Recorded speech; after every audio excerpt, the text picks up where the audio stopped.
he harm my husband? Did they snatch my daughter from her bed? Should I open the door and join the rest of my family? Is my life over? These were just some of the countless thoughts racing through the mind of the renowned Lebanese singer as she sought refuge in the bathroom, while her entire family remained perilously close to danger outside. This is the gripping tale of Lebanese singer Nancy AJRAM's harrowing encounter with the brink of losing everything that held profound meaning in her life. This entire incident was captured and documented by the extensive security camera network within her home, culminating in a shocking event where someone would tragically lose their life at the end of the day and be shot 16 times. So sit right back and welcome, friends. You've just crossed over into the realm of distorted perception. As always, it's crucial to emphasize that each character represent themselves and their actions are not a reflection of their nationality or faith. Let's cherish and respect one another's diverse viewpoints and backgrounds and refrain from sending hate to anyone mentioned. It's important to note that certain details might not be precise or may be lost in translation. With that said, let the tale unfold. Date: January 5th, 2020. Location: at Nancy AJRAM's residence in Lebanon. What started as a family gathering, with relatives sharing meals and children playing, took an unexpected and ominous turn. As the clock neared 1 a.m. and the extended family bid their goodbyes, Nancy and her immediate family began their preparations for bedtime. Nancy's husband, Fadi, a distinguished dentist in Lebanon, took charge of securing the house after everyone left and activated the home alarm system. Then he turned off the lights and ascended the stairs to retire for the night, a routine he had repeated with his wife 1,000 times over their 11 years of living in this house. Despite Nancy AJRAM's celebrity status, being adored by millions since her childhood, she had never found it necessary to maintain an elaborate security detail or employ bodyguards in her everyday life. Apart from employing a gardener, doorman, and a driver, they had never deemed it necessary to invest in extensive security. The home's comprehensive CCTV system was their fortress, or so they believed. Little did they know, on this fateful night, their fortress would be breached. After tucking their 3 girls into their beds, they retreated to the bedroom to unwind and discuss the day's events. Nancy was in the midst of removing her makeup when suddenly she heard a peculiar sound.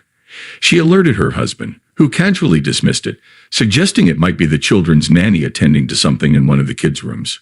Given Nancy's tendency to easily startle, she remained silent, waiting to see if the sounds would cease.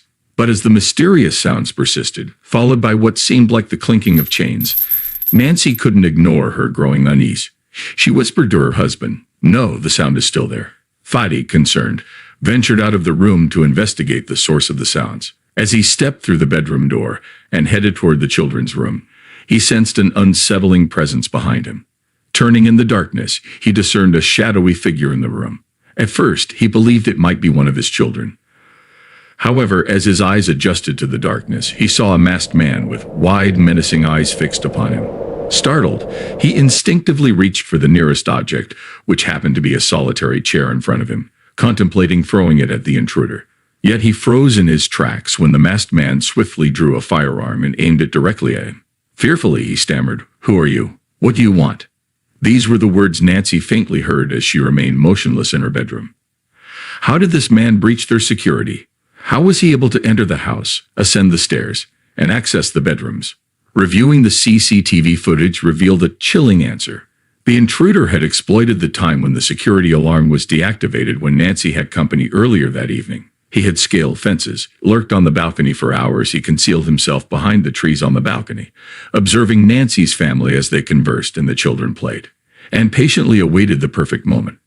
At around 1:30 a.m., he pushed open the balcony doors and silently infiltrated their home, making his way towards the bedroom floor. He entered Nancy's dressing room, which was inadvertently left open. It was there that he noticed Nancy's purse resting on one of the dressing room tables. This was the source of the clinking sound that initially caught Nancy's attention, prompting her to become suspicious of the strange occurrences in her house. A closer look at the CCTV footage would reveal the burglar holding Nancy's purse. Now, returning to the confrontation between Fadi and the intruder, after the burglar brandished his firearm, he shouted at Fadi to move the chair to the right and lead him to Nancy. In the meantime, Nancy had grabbed her phone and swiftly retreated to the bathroom, locking herself inside. During this tense moment, the intruder continued to insist that Fadi take him to Nancy. The intruder demanded money in Fadi's phone, which Fadi handed over. Meanwhile, Nancy, shivering and startled in the bathroom, made a frantic call to her father, informing him that they were being burglarized. Her father wasted no time. He yelled at his wife to call the police and rushed to check on his daughter.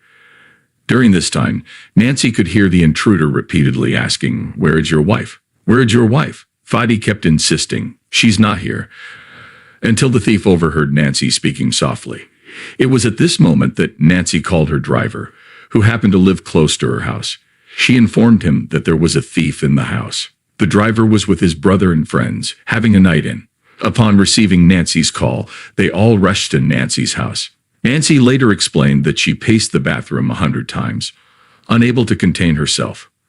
Her mind raced through 1,000 bleak scenarios that could be unfolding outside. She was convinced it was not just one man, but a group of armed individuals. She imagined one man talking to her husband while another group were downstairs armed and waiting.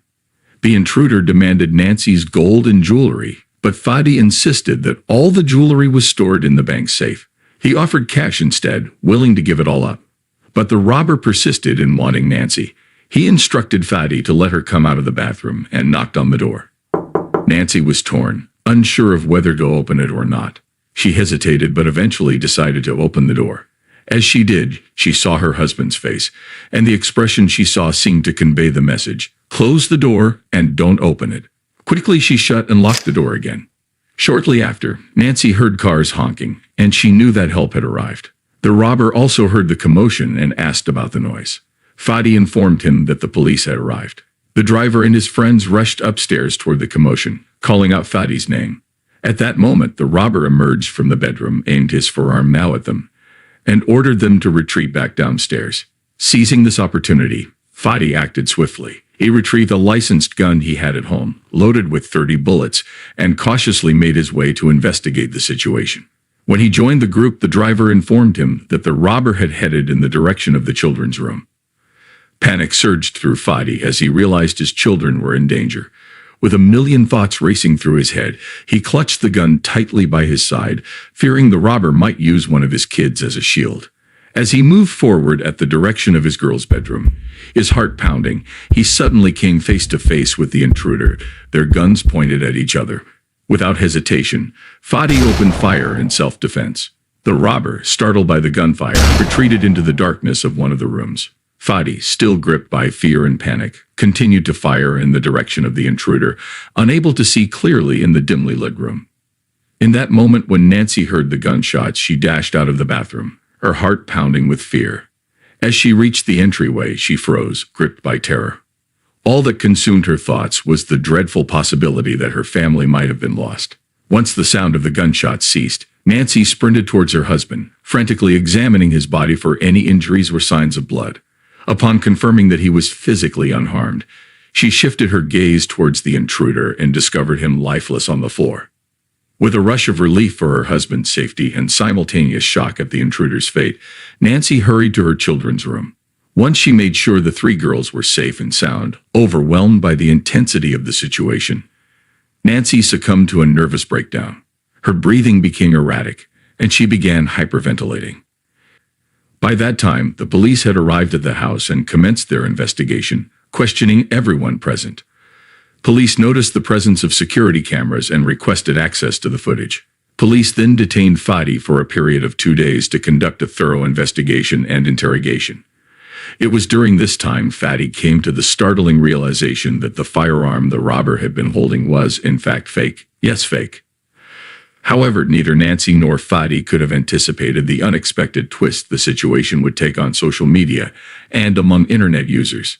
The incident took a dark turn as rumors of racism began to circulate when it was revealed that the intruder was of Syrian origin. Speculation arose, suggesting that Nancy and Fadi might have known the intruder, alleging that he had been seeking retribution for unpaid wages. To compound the distressing situation further, a photograph of the lifeless, unclothed body of the intruder was published and widely disseminated across social media platforms. This act raised questions about why and who had invaded the robber's dignity even after his demise, sparking outrage. The unfolding controversy took on dramatic proportions.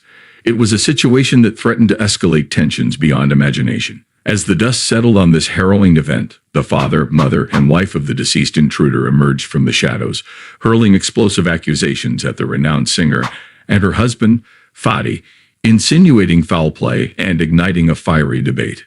With emotions running high, both sides of this bitter feud raised alarming questions about the use of excessive force, questioning the need to unleash a hail of 16 bullets upon their son, striking him from both sides of his body.